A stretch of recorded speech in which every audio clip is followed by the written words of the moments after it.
Esse vídeo é um vídeo livre, sem roteiro, espero eu sem edição, porque está muito difícil de fazer uns vídeos um pouco mais elaborados por conta de trabalho e vários outros bagulhos.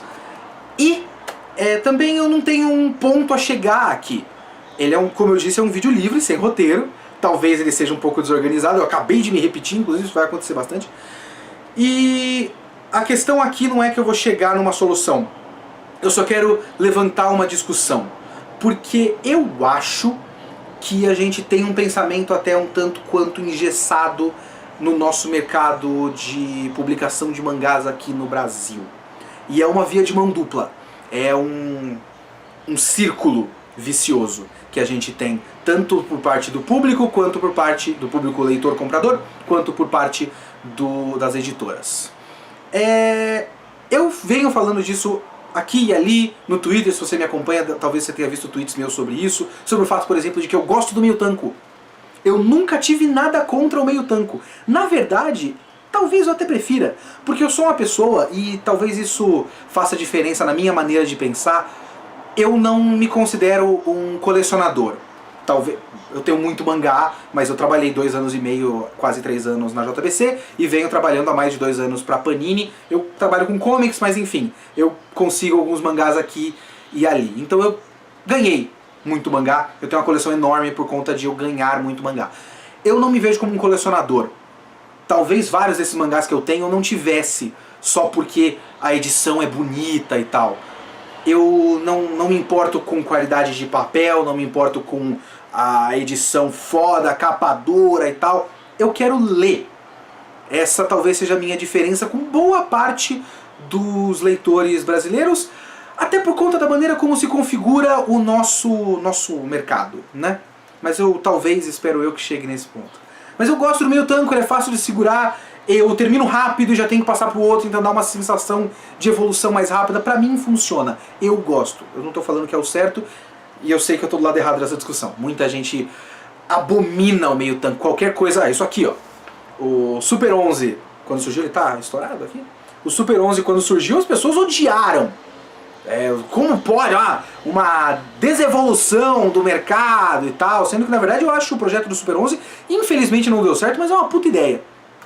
Enfim, Mais de 8 mil, o blog Mais de 8 mil fez um post muito interessante sobre a questão da periodicidade aqui no Brasil, porque a gente se acostumou a ter as editoras, e eu acho que é um reflexo da TV aberta. A TV aberta acostumou a gente com conteúdo diário, talvez pelo costume de novela, eles passaram isso pro desenho animado pra criança de manhã, e aí quando pega um anime, teve vários animes, teve toda uma leva aí, um histórico de animes de 190, 200 episódios, que aí o cara consegue comprar esse anime inteiro e tem um material contínuo de quase 1 ano. E aí é difícil ter anime hoje em dia com essa mentalidade. É difícil ter anime hoje em dia na TV aberta, sendo que a maior parte dos animes mais relevantes tem 12 ou 26 episódios. Tipo, passar One Punch Man na TV. Você não vai passar One Punch Man na TV, ele tem 12 episódios. Vai saber quando vai sair a próxima temporada. Deve ser lá pra abril do ano que vem. E a outra? E aí? Vai acabar? Enfim.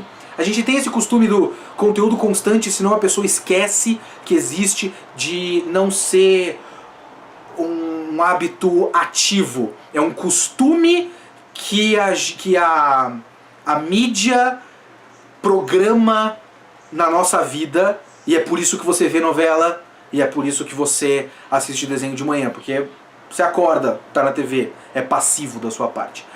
As editoras acostumaram a gente com a periodicidade mensal, e agora tem mais mangás bimestrais e alguns trimestrais. Akira talvez seja o único caso em que ele é planejadamente semestral. Não saiu o número 2 ainda. Não sei se vai sair. A gente está fazendo isso esse vídeo está sendo gravado no fim de novembro de 2017. Eu não sei quando você vai assistir. Nesse momento só tem o volume 1, que ele está aqui. Volume 1 do Akira. E tem um monte de mangá que tem uma periodicidade muito longa, mas geralmente, por exemplo, aqui em cima tem o Blue Exorcist, que sai quando dá, porque alcançou o Japão, então os volumes lá saem a cada 6 meses mais ou menos.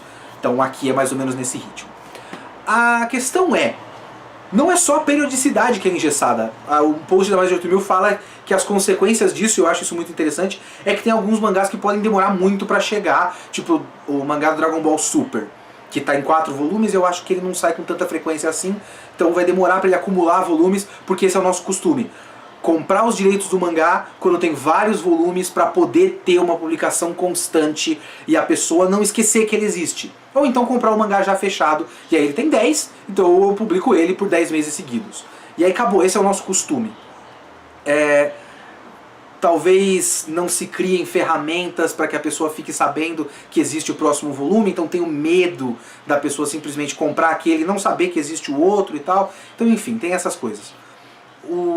Aquele blog Biblioteca Brasileira de Mangás também tem um post muito interessante de quão raro é um mangá sair aqui no Brasil antes da existência do anime. A não ser os mangás que saem que não tem anime, ponto. Né? Recentemente saiu o Opus do Satoshi Kon. Não vai ter provavelmente um anime do Opus, mas saiu o mangá, porque é o Satoshi Kon, tem um nome e tal. Mas tem muito mangá que sai aqui, tem pouco mangá que sai aqui e depois vem o anime. Não tem muito uma aposta. As apostas são raras, né?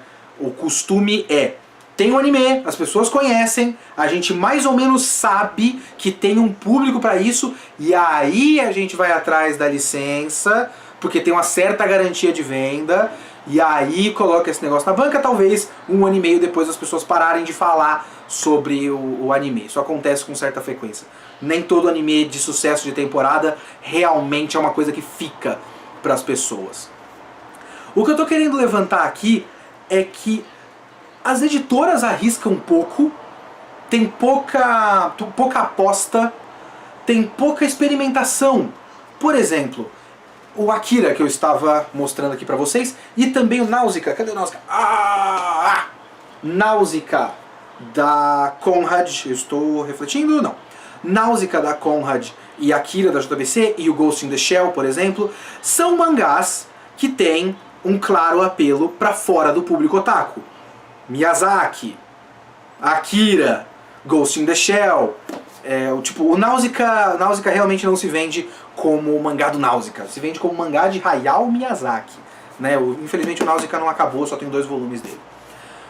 Então eles são publicados nesse formato grande, que é mais ou menos o tamanho de um comics americano. Isso aqui é o James Bond da Mythos. O comics americano é mais ou menos do tamanho desses mangás. Porque isso é o formato mais ou menos que o público fora do otaku está mais ou menos acostumado, porque vem aí desde o... Eu acredito que venha desde do finalzinho da Abril publicando comics de herói. Eles tinham um formatinho pequenininho, agora eles têm o grande e tal. Então, quando é pra valorizar o material, você faz um material como esse, que é capa dura, grande, dá pra você ver os desenhos e tal. Então, quando as editoras sabem que não é o otaku que compra Naruto que vai comprar o Akira, eles publicam nesse formato que é pra adulto comprar. Faz sentido. Faz muito sentido. Ou, por exemplo, Super 11. Super 11 é um formato... Voltando. Super 11 é um formato de gibizinho. Um formato de Turma da Mônica, de Tio Patinhas. Assim, é muito difícil a editora controlar onde o cara da banca vai colocar isso aqui. Ele pode olhar e achar que tem cara de...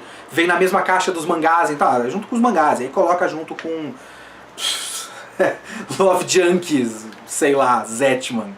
E não é pra esse público, é realmente pro moleque que compra a Turma da Mônica comprar junto, né? E tentar fazer com que mais pessoas cheguem. Foi um projeto que não deu tão certo assim, né? E na época todo mundo odiou. Eu acho que devia ter mais do que isso. Porque a gente espera, a gente cobra que a editora publique exatamente como se publica no Japão. Não faz sentido a gente publicar exatamente como no Japão, a não ser pelo fetiche. Porque o que acontece no Japão é que lá a cadeia é diferente. A cadeia é Você tem uma revistona descartável, merda. Não sei se vocês já pegaram uma Jump na vida. Pegaram Jump na mão. A Jump é uma bosta. É um papel colorido. Ele é feito para ser reciclável. A capa é fina. Então, tipo, dá pra você acumular essas listas telefônicas, mas não é uma capa bonita, a capa é absolutamente poluída, os cadernos, né, porque eles são encadernados e colados, os cadernos cada um vem com uma cor diferente porque é tudo papel reciclável, então você tem um bloco de, sei lá, 80 páginas azuis, um bloco de 80 páginas rosas, um bloco de 80 páginas amarelas, então ele não é feito pra você ter, é feito pra você ler, e aí você joga essa porra fora. Depois, caso você leu aquelas 200 páginas, pô, de tudo aqui que eu li, eu curti esse Gintama, eu curti esse One Piece, e eu tive um aneurisma cerebral e eu curti Bleach. Vou atrás disso aqui. Aí você vai atrás de uma edição bonita, melhor, que você vai guardar. E lá tem não só a edição Tanko, tem milhares de outras edições, tem mangás que tem formatos variados. O Sakura Card Captors não para de ter edição nova, por exemplo. Então, o mangá Tanko já é meio que colecionável porque você já conhece de outra fonte. Aqui a gente cobra que já seja esse segundo passo, sendo que assim, oficialmente a gente não teve o primeiro. Claro que a gente lê por scan, mas eu acho que as editoras deviam tentar fazer com que a cadeia seja um pouco diferente. Tentar o mangá digital é muito difícil, porque é muito difícil convencer as pessoas de pagar por um serviço que ela já tem de graça em outro lugar. Tipo, não vai ter diferença pra mim ler no celular no aplicativo da Panini ou ler no celular no aplicativo do Manga Rock. O Manga Rock é de graça, o aplicativo da Panini eu vou ter que pagar uma assinatura, caso seja uma assinatura. E aí tem uma série de licenças diferentes, então é todo um processo muito complicado de fazer. Mas existem outras maneiras, talvez. Porque eu não sei se vocês sabem, eu sei que tem o lado da editora, eu não sei se vocês sabem que a editora normalmente não compra o direito do Naruto. Foi lá e comprou a licença Naruto. Não. Se ela quer publicar um mangá, normalmente o que acontece é os caras licenciam a edição Tankobon do Naruto. Então a editora não pega, não recebe ali por CD, pela nuvem, um monte de arquivo em alta. Essas são todas as páginas que a gente tem em alta resolução e esses são os arquivos de capa, façam o que vocês quiserem. Não. Eles vendem, ó, essa é a edição, essa é a capa, ela tem 180 páginas, tem que ter do capítulo 1 ao capítulo 10, você vai publicar isso. Então, as negociações com o Japão também são muito engessadas, mas não é como se fosse impossível. Por exemplo, Super 11. Por exemplo, Meio Tanko. As primeiras negociações com o Brasil foram negociações que eles chegaram no Japão e falaram, ó, a gente não tem como vender 200 páginas. A gente não tem garantia que as pessoas vão comprar um bagulho caro de 200 páginas. A gente tem que acostumar o público, então a gente queria cortar esse bagulho ao meio. Ou às vezes nem ao meio.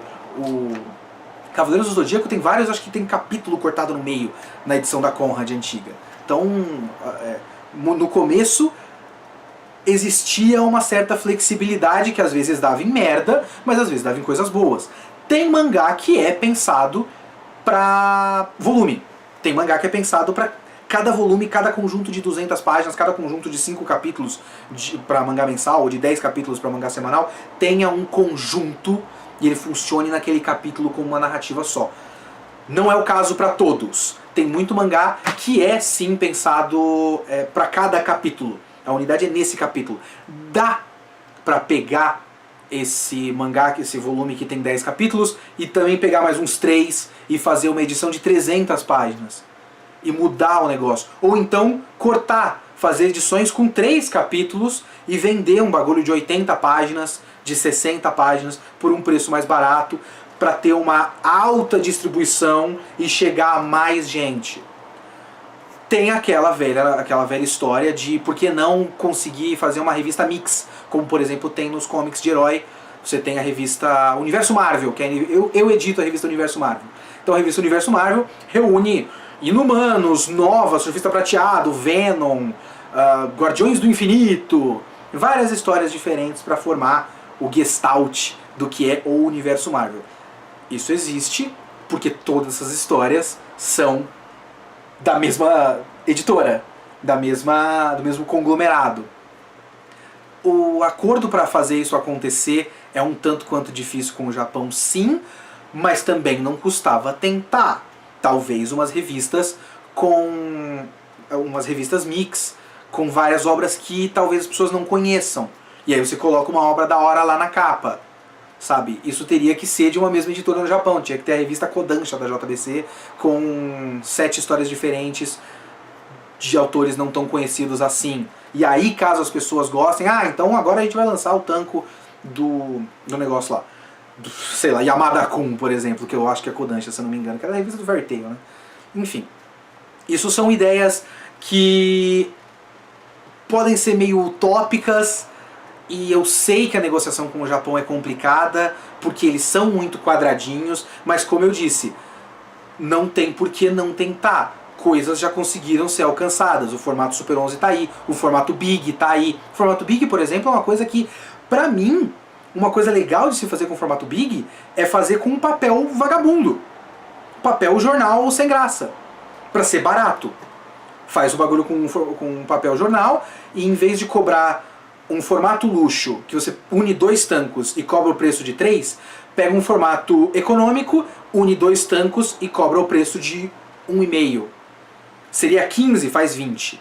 Mas aí você leu o dobro e você conheceu um mangá por um preço bastante econômico. E talvez você publica a versão de luxo.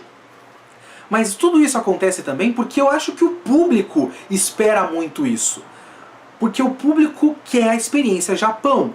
E eu já falei aqui que pra mim a experiência Japão não faz muito sentido. Porque assim, tem uma configuração cultural diferente, porque a gente não tem o resto do ambiente, a gente não tem o resto dos produtos. Quando você tem o One Piece, a maneira como você conhece o One Piece é o mangá.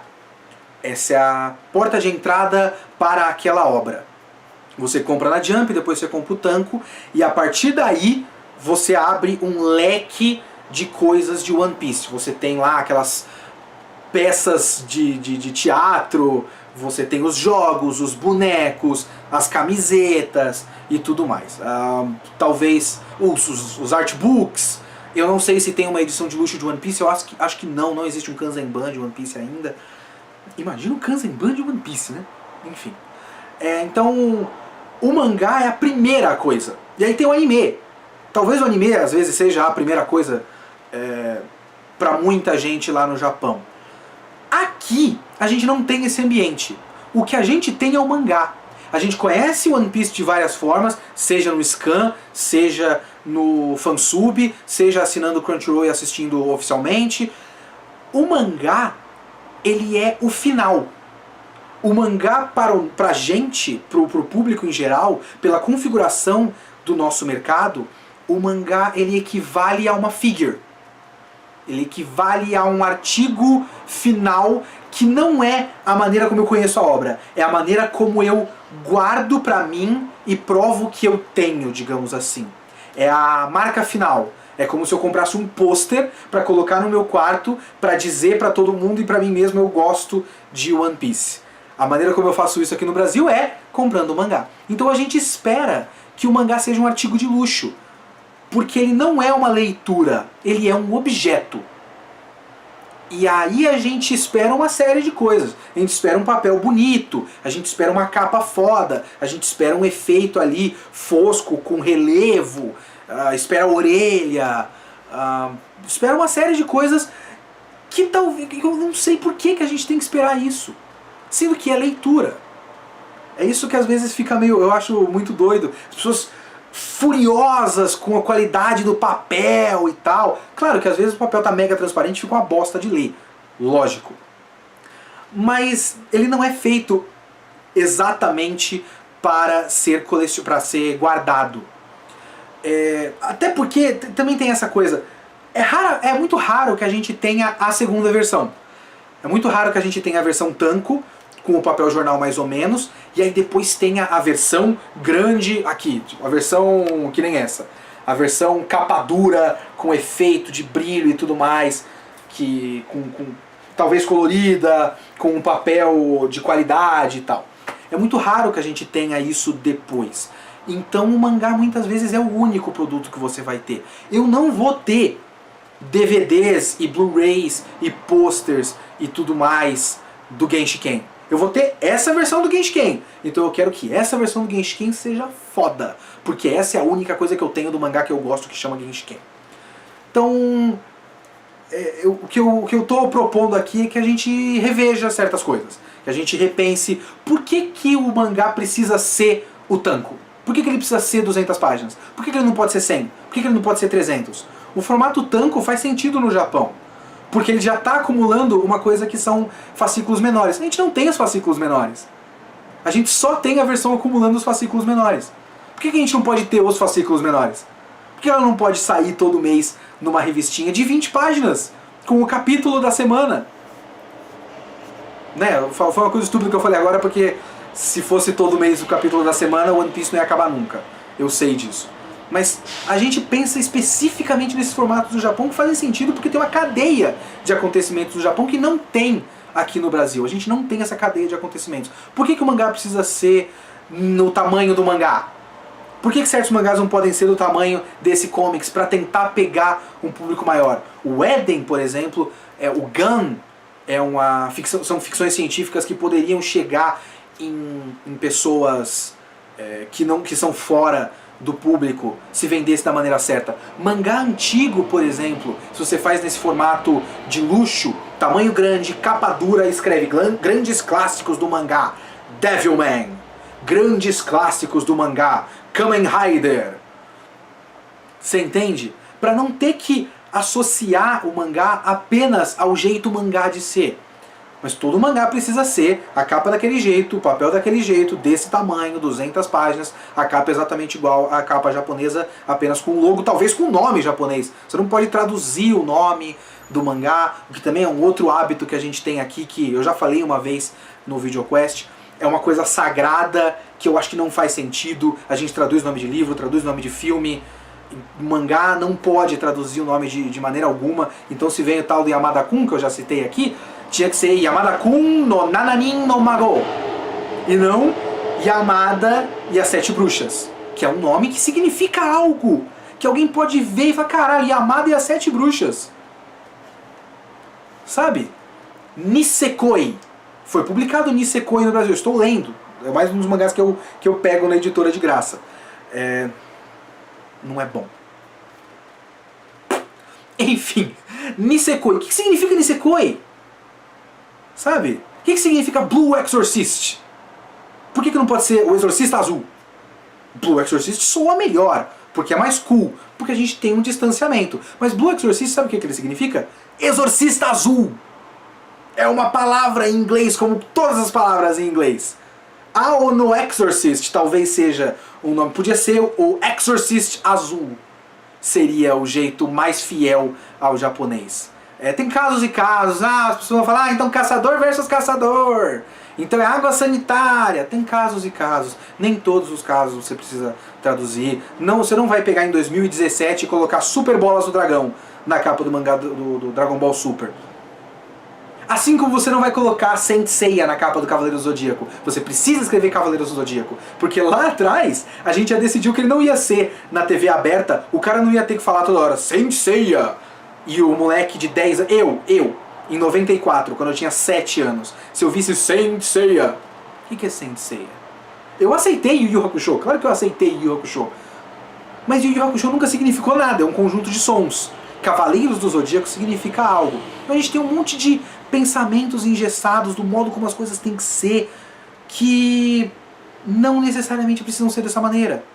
Acabei de ver aqui, eu tenho aqui atrás uns volumes do Lupin, que vem da Itália, da Panini italiana. Eu também tenho aqui, cadê? Golgo 13, outro projeto JBC que também não deu tão certo assim, até por conta do personagem, ninguém conhece muito bem o Golgo aqui no Brasil.